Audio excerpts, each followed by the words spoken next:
For 2 whole days, Wei Zhaiyuan stood firm in his resolve, refusing to utter a single word to his enemy, Song Li. As long as Wei Qian was at home, the boy clung to him like a shadow, following him inside and out. Every time Wei Qian turned around, he nearly tripped over the boy. He was genuinely annoyed by the kid's persistent trailing, yet knowing the deep-seated insecurity driving the boy's behavior, he couldn't bring himself to blow his top. Instead, Wei Qian offered a rare, mild attempt at peacemaking: play nice together, stop fighting.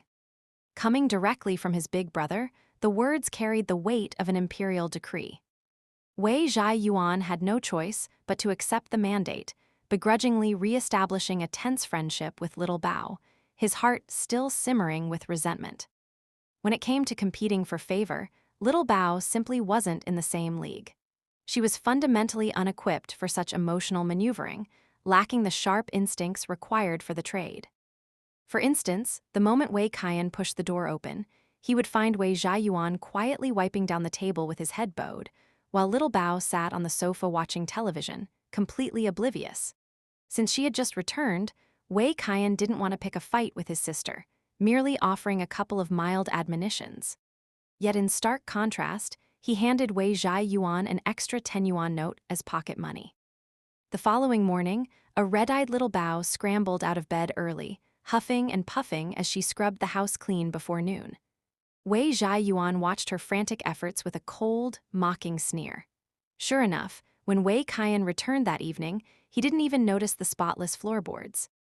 On another occasion, Wei Qian stepped out of the shower looking for his discarded socks to wash by hand, only to find Wei Zhaiyuan already hanging the freshly scrubbed pair onto the clothesline. That day, Wei Zhaiyuan practically preened with satisfaction as he savored his big brother's awkward head pat and rare praise. Green with envy, little Bao attempted to copy his success the very next day. She reached her small hands toward her brother's discarded underwear, only for Wei Qian to snatch them back with a flushed face, blasting her with a harsh, defensive bark. "What the hell are you touching?" What a stark reminder of the world's sheer unfairness.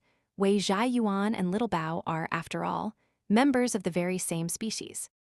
The moment Mrs. Song realized little Bao had vanished from the women's dormitory, she knew the girl had run back to that little rascal. Not far from the dilapidated shantytown where Wei Qian lived stood a cheap, privately run dormitory split into men's and women's quarters. It catered to low-income day laborers, charging a single yuan per night. If little Bao squeezed into the narrow cot with her grandmother, the two of them only had to pay for one ticket.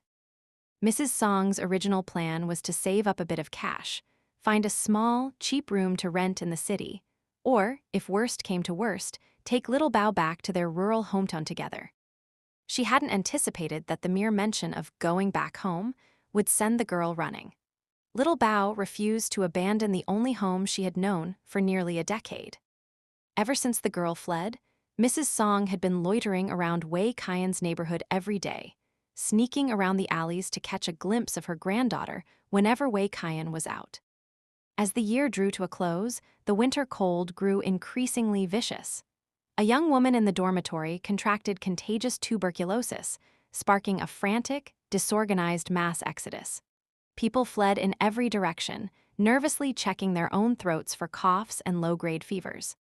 Carrying her solitary bedroll, Mrs. Song was forced out onto the streets once more. Trudging through the chaotic city, she passed beneath a dark bridge where a homeless man lay frozen to death.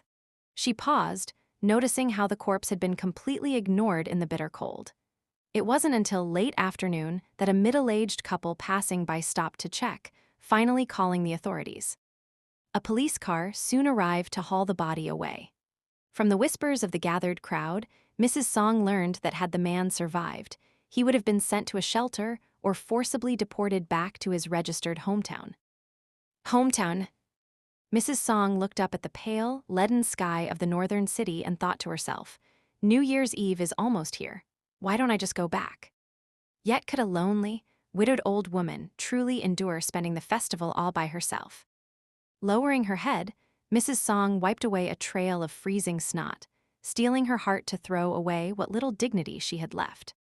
And little Bao, true to her nature, managed to cause another domestic disaster. It was the 23rd day of the 12th lunar month, the Kitchen God Day. Wei Kaiyan returned home carrying a bag of traditional sugar melons and fresh pork for New Year dumplings, only to find the hallway in complete disarray. A silent war was raging right outside his front door. Little Bao was a greedy child. She couldn't bear to lose the big brother who had raised her, yet she couldn't turn her back on her biological grandmother either. When the old woman arrived at the door wiping away tears, the girl let her in, even though she was old enough to understand the sharp hostility between them. With Wei Kaiyan still away, Wei Zhaiyuan, who usually kept a quiet, low profile, was the first to explode. Ever since little Bao had acknowledged him as her second brother, Wei Zhaiyuan had generally been good to her, rarely losing his temper. It was as if the title had taught him a degree of patience and restraint. That was why little Bao was completely unprepared for his violent reaction. Like a feral dog protecting its territory, Wei Zhaiyuan stood at the threshold, glaring with murderous intensity at the old woman and little Bao. At the slightest hint that they intended to step fully over the line, he looked ready to pounce and fight to the death. Mrs. Song loathed Wei Kaiyan, but she didn't harbor much ill will toward Wei Zhaiyuan. In her eyes, he was just a quiet, handsome boy with a polite demeanor, far more pleasing to the eye than the unruly little Bao. Standing in the doorway, Mrs. Song tried to reason with him. Unfortunately, Wei Zhaiyuan refused to process a single word. The raw, fierce hatred burning in the young boy's eyes was thoroughly chilling. Giving up on a peaceful resolution, Mrs. Song took a step forward, trying to set her luggage inside. Wei Zhaiyuan lunged forward, snatched the old woman's bag, and hurled it out into the snow without a shred of mercy. Still unsated, he turned around and began grabbing little Bao's school bag and her belongings off the table, throwing them out the door one by one.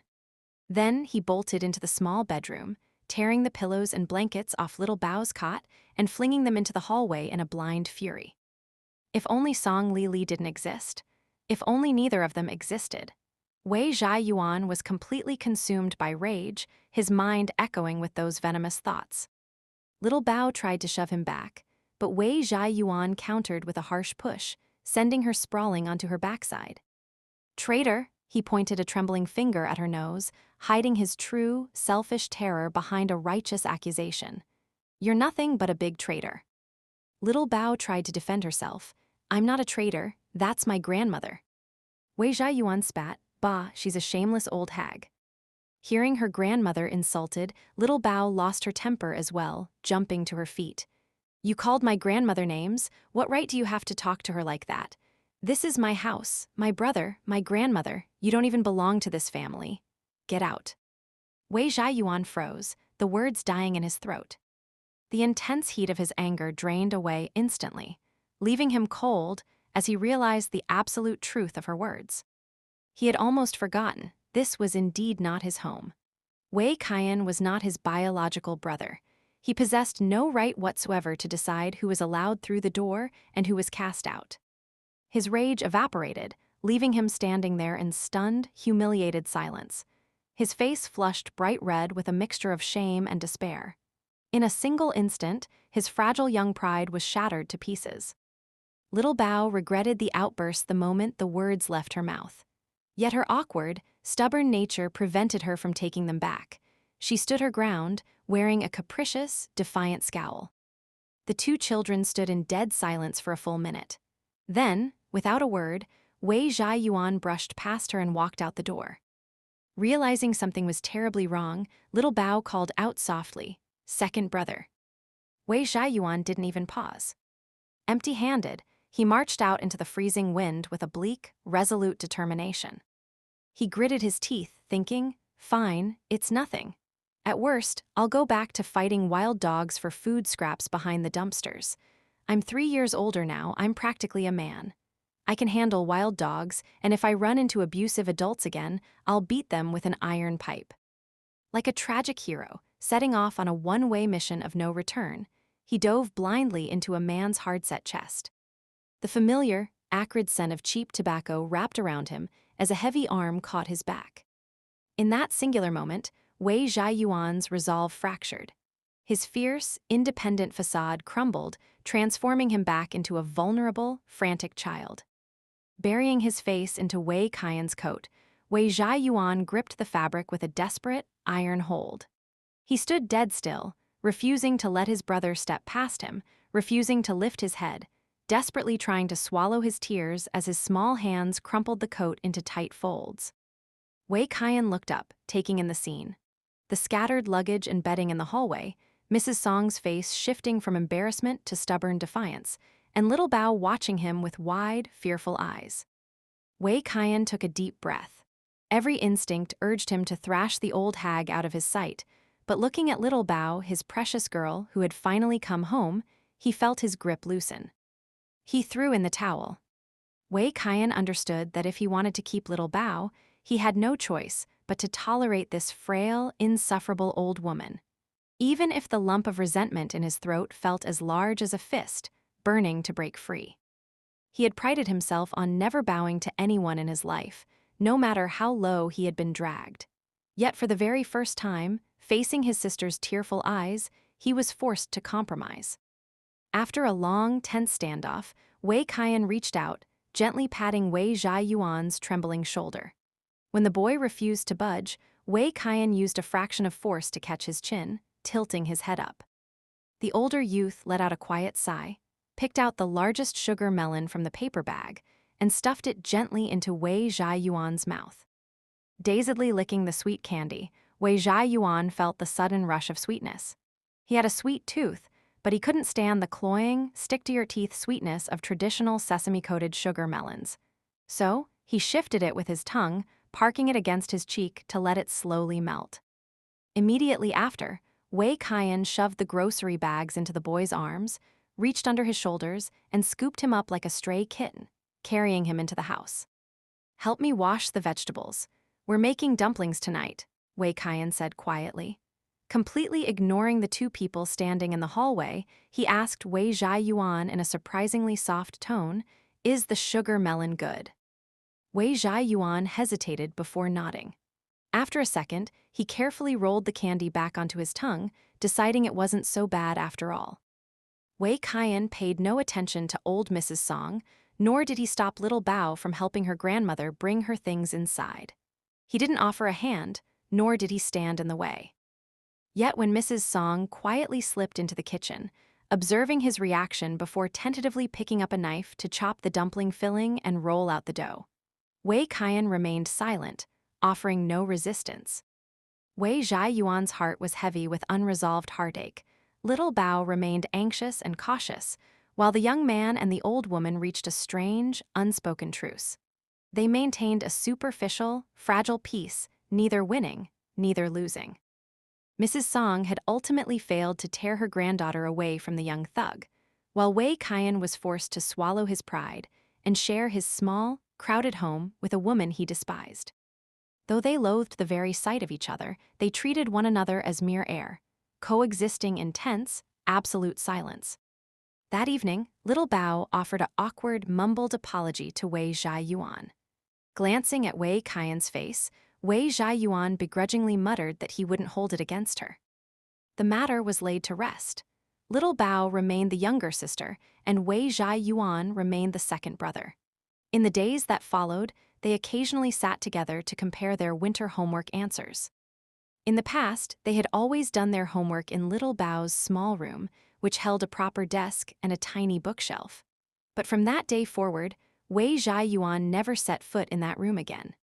He carried his textbooks out into the cramped living room, wedging 2 pieces of cardboard under the uneven legs of a small, disused table, settling there permanently. Wei Qian understood why, yet he chose not to intervene. Years later, as little Bao grew older and more perceptive, she tried under various pretexts to invite him back into her room. Yet Wei Zhaiyuan refused every single attempt. Until the day they finally moved away from that historic shantytown, he never stepped across that threshold again.